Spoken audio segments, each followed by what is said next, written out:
What is up, everyone? It's Wade Reed, founder of Money Mastery Coaching, coming at you with another whiteboard discussion about debt. Which debt to pay off first? This is perhaps the most common question I get when I start working with a client about their financial circumstances, getting their financial house in order. Do I save first? Do I pay off debt first? And if I do pay off debts, which ones do I do first? So let's dive into it. All right, well, let's talk about this. Which debts come first? I would suggest to you that the most important question when considering which debt to pay off first is this: which loan frees up the most cash flow the fastest? Which of the loans that I can pay off frees up the most cash flow the fastest? Or in other words, the fewest dollars that I have to pay to get the loan paid off in order to free up the most cash flow. So there's several methods for approaching this. There's the method where we take the lowest balance and just put it first. In this case, those would be the credit cards. They have equal balances of $5,000 each. And then we'd have the car loan and personal loan, and then we would have the student loan, and then we would have the mortgage. There's a big psychological win when we do that. I have no problem with that method for the most part. Then there's the mathematical approach where we look at the interest rate, and we see that we have a 5% interest rate on a mortgage, an 8% on a car, a 15% on a personal loan, an 8% on a student loan, a 20% credit card, and a 25% credit card. So mathematical logic would say, let's pay off the credit card number 2 with the 25% interest rate first. Lowest balance and highest interest rate. That would make a lot of sense. I'm going to suggest something that goes against those two, and that is that we look at what the cash flow is that gets freed up when we make that decision. So you'll notice I have a column on the far right that says CFI. That stands for Cash Flow Index. And this is a measure of efficiency.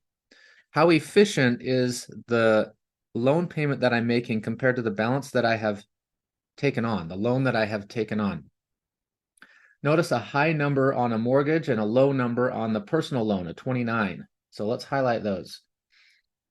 We've got a high 186 and we have a low 29. 29 means inefficient. A low number means inefficient. It's not serving you very well from a cash flow perspective. Let's compare these two, car and personal loan. Notice the terms are 5 years versus 3 years. This is the first indicator of whether or not you have a lower payment. A longer time frame to repay means lower payment. A lower time frame, like 3 years, means higher payment. Now, this can be a problem because if you force yourself into a short repayment period, then you have no flexibility. You are required by the promissory note with the lender to make that minimum payment every single month. There's no flexibility here. And that's why I like to look at how do we get the fastest cash flow freed up.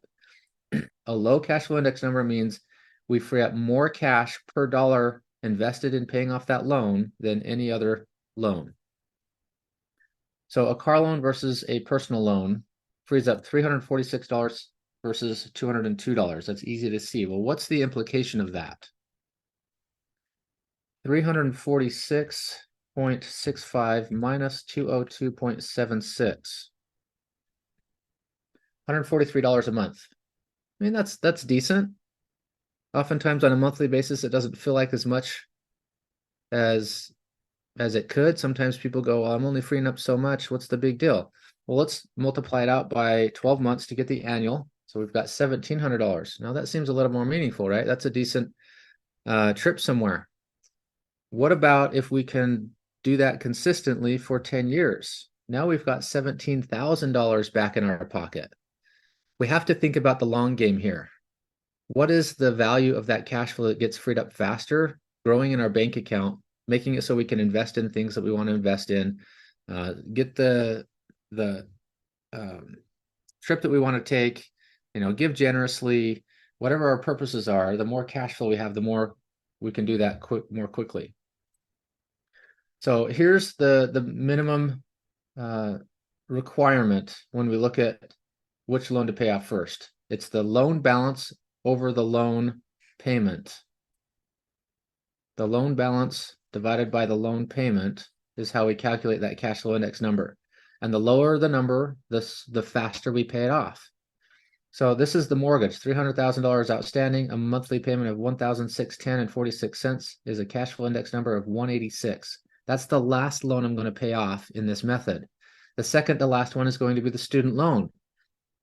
Many of you are student loan borrowers, and you're frustrated about the fact that you have student loan payments that have just begun again, and they're fairly high. They're around 8% cost to borrow. And it doesn't seem like you have much that went with that, but you do have education, you do have a skill set, you do have the ability to get a job that can pay well. That was an investment in yourselves. And so I would suggest that's the next one that you would want to pay off. But we want to take as long a payment process as we can so our payment is as low as possible. So I've got here 20 years repayment, that's $418 a month. That's a really low payment compared to the $50,000 balance. It's not that far off from the $10,000 personal loan with $346. So our last loan is the mortgage. Our next one is the personal loan. And then we have the car loan, and then we have the credit cards, and then we have the personal loan. So if we put those in reverse order, the first one to pay off is the personal loan, and then the credit cards, and then the car loan, and then the student loan, and then the mortgage. What will happen as you pay those off is we still follow the debt snowball. The debt snowball still works. We just do it faster with more cash flow available. And in fact, I'm going to throw a little thought for you here. I want to invite you to think. So let's think. What if instead of constant payments, instead of making monthly payments,